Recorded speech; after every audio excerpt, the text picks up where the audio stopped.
श्री स्वामी समर्थ. नमस्कार मित्रांनो, 2026चा अधिक महिन्याला सुरुवात झालेली आहे आणि या पवित्र महिन्यात अनेक धार्मिक परंपरा श्रद्धेने पाळल्या जातात. अधिक महिन्याला पुरुषोत्तम मास असेही म्हणतात. हा महिना भगवान विष्णूंना समर्पित मानला जातो. या दिवसात पूजा, जप, दान, धर्म, सेवा, नातेसंबंध जपण्याचा खूप मोठे महत्त्व दिले जाते. आज आपण एक सुंदर आणि खास परंपरेबद्दल माहिती जाणून घेणार आहोत आणि ती म्हणजे अधिक महिन्यात जावयाला वाण देणे. मित्रांनो, आपल्या हिंदू संस्कृतीत जावई हा फक्त मुलीचा नवरा नसतो, तर त्याला घरातील मानाचा पाहुणा मानला जातो. अनेक ठिकाणी जावयाला विष्णूचे रूप मानले जाते. म्हणूनच अधिक महिन्यासारख्या पवित्र काळात जावयाचा सन्मान केला जातो. असे मानले जाते की ज्या घरात जावयाला प्रेम, आदर आणि मान दिला जातो, त्या घरावर भगवान विष्णू आणि माता लक्ष्मीची कृपा कायम राहते. पूर्वीपासून आपल्या घरात एक सुंदर म्हण सांगितली जाते, जावयाला जावयात पाहावा विष्णू आणि मुलीत पाहावी लक्ष्मी. या एका वाक्यात आपल्या संस्कृतीचा मोठा अर्थ लपलेला आहे. मुलगी लग्न होऊन दुसऱ्या घरी जाते, पण तिच्या संसाराचे सुख कायम राहावे, तिच्या घरात आनंद भरभराट यावी म्हणून आई वडील जावयाला सन्मान करतात. अधिक महिन्यात जावयाला घरी बोलावले जाते, त्यांचे औक्षण केले जाते, कपाळाला कुंकू अक्षदा लावल्या जातात आणि काही ठिकाणी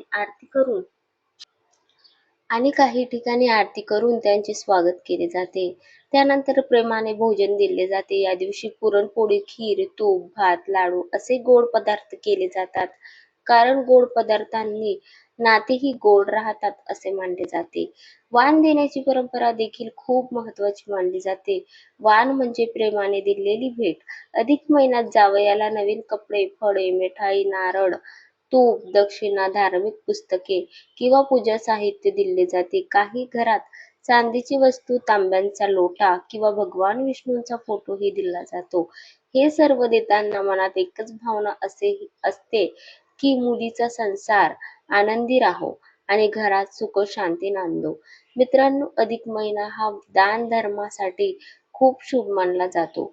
या महिन्यात केलेले दान अनेक पटीने पुण्य देणारे मानले जाते. म्हणूनच अनेक लोक गरिबांना अन्नदान करतात, गायीला चारा देतात, मंदिरात सेवा करतात आणि आपल्या जवळच्या नात्यांमध्ये प्रेम वाढवण्याचा प्रयत्न करतात. जावयाला वाण देणे ही सुद्धा त्याच भावनेचा एक सुंदर भाग मानला जातो. या महिन्यात भगवान विष्णूंची पूजा करणे विशेष फलदायी मानले जाते. अनेक लोक रोज विष्णू सहस्त्रनाम वाचतात, मंत्र जप करतात आणि एकादशीचे व्रत पाळतात. जावयाला वाण देताना काही लोक ओम नमो भगवते वासुदेवाय नमा या मंत्राचा जप करतात. कारण हा मंत्र घरात सकारात्मक ऊर्जा निर्माण करतो असे मानले जाते.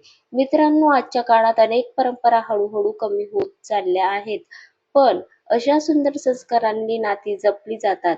जावयाला वाण देणे म्हणजे फक्त वस्तू देणे नाही, तर त्यामागे प्रेम, आपुलकी, आदर आणि आशीर्वाद असतो. आई वडील आपल्या मुलीच्या संसारासाठी देवाकडे प्रार्थना करतात आणि जावयाला मान देऊन आनंद व्यक्त करतात. अनेक घरात या दिवशी मुलीची ओटी भरली जाते. तिला तिला साडी, नारळ, फळे आणि हळद कुंकू दिले जाते. कारण मुलगी ही घराची लक्ष्मी मानली जाते. मुलगी आणि जावई दोघेही आनंदात राहावेत हीच भावना या परंपरेत असते.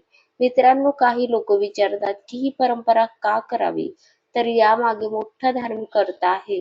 अधिक महिना हा आत्मशांती आणि पुण्य मिळवण्याचा काळ मानला जातो. या महिन्यात केलेली चांगले कर्म आणि दिलेले आदर अनेक पटीने फळ देतो असे आपल्या धर्मशास्त्रात सांगितले जाते.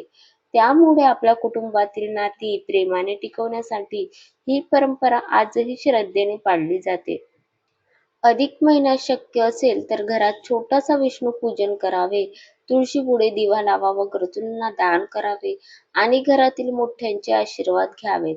यामुळे घरात सुख, शांती, समाधान आणि सकारात्मक वातावरण राहते असे मानले जाते. मित्रांनो, तुम्हीही या अधिक महिन्यात आपल्या जावयाचा सन्मान करा, प्रेमाने त्यांना वाण द्या आणि मुलीच्या संसारासाठी मनापासून प्रार्थना करा.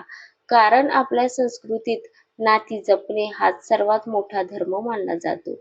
जर अजूनपर्यंत आपल्याकडे अजून एक सुंदर परंपरा अशी आहे की मुलगी नाही आहे आपल्याकडे, आपल्याला जावई नाही, तर भासा जो असतो त्यांना सुद्धा वाण दिल्या जातात. त्यांना विष्णू समान समजून भाषांचा आशीर्वाद घेतला जातो आणि आपल्या घरी खूप चांगल्या परंपरेने हा सोहळा पार पाडला जातो.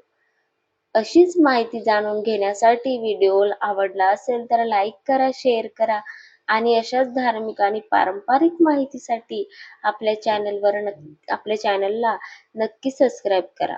श्री स्वामी समर्थ.